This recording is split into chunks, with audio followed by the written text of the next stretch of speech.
Hello everyone, I am Teacher Patrice and I am your instructor for today. Before discussing our lesson, let us pray first.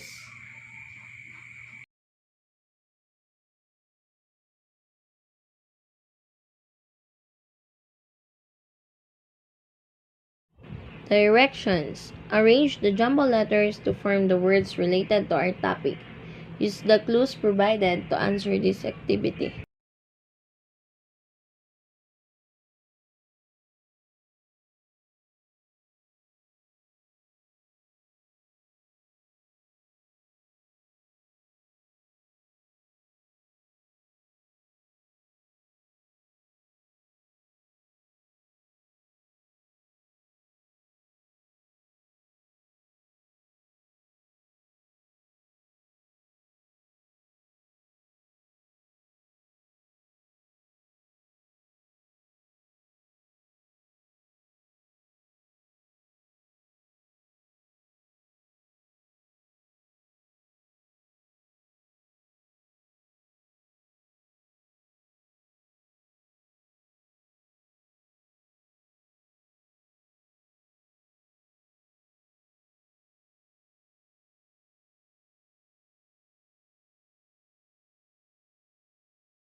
To start with, here are the learning objectives. At the end of the discussion, the student must have learned the basic parts of learning plan, identify the key parts and learn how to create a learning plan, and recognize the importance of learning plan in the field of education. Now let us define learning plan. A learning plan is a comprehensive document that is used to outline development and learning activities over some time. It is also referred to as a multi-day and customized plan for assessment and instructions. In addition, learning plan is a useful tool to plan and manage learning goals as they relate to achieving work objectives or competency. The lesson plan or the learning plan is designed around the learning objectives and provides learner with an opportunity to explore, build, and demonstrate their learning. After discussing the definition of learning plan, let us now define the basic parts of the key parts of learning plan.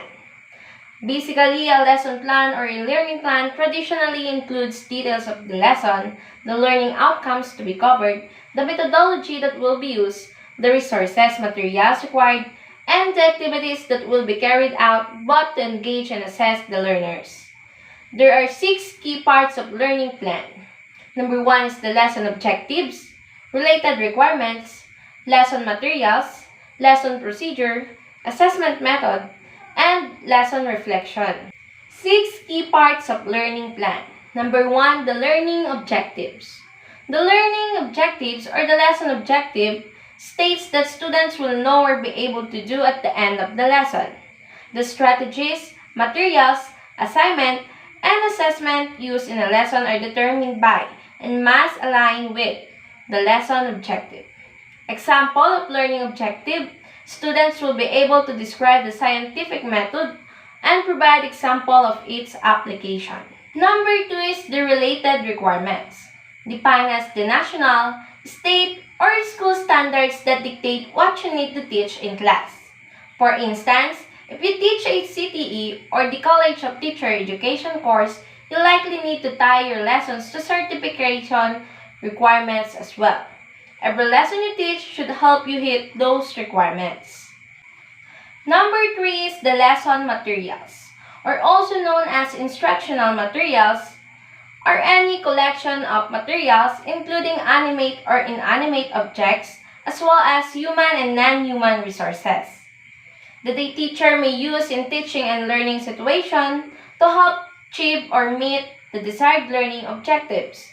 Example of lesson materials are student handouts, textbooks, visual aids, grading rubrics, and computer or tablets. The fourth one is lesson procedure. It is an in-depth explanation of how the lesson will progress in the classroom.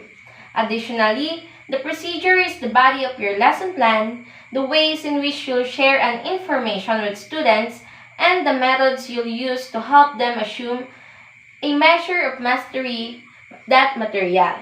Moreover, it is essentially step-by-step instructions that walk you through everything from the time students enter the classroom until the bell rings at the end of the period. The fifth key part is assessment method.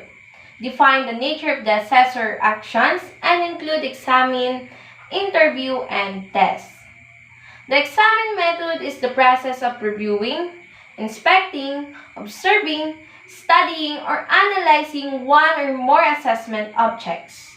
For instance, if a department or program has identified effective oral communication as a learning goal or outcome, a direct assessment method involves observing and assessing students in the act of oral communication. The last key part is the lesson reflection. It is to encourage teachers to take notes on how to improve or enhance a lesson after it has been completed. Furthermore, when instructors engage in reflective teaching, they are dedicating time to evaluate their own teaching practice, examine their curricular choices, consider student feedback, and make revisions to improve student belonging and learning. This process requires information gathering, data interpretation, and planning for the future. Reflective teaching involves examining one's underlying beliefs about teaching and learning and their alignment with actual classroom practice before, during, and after a course is taught.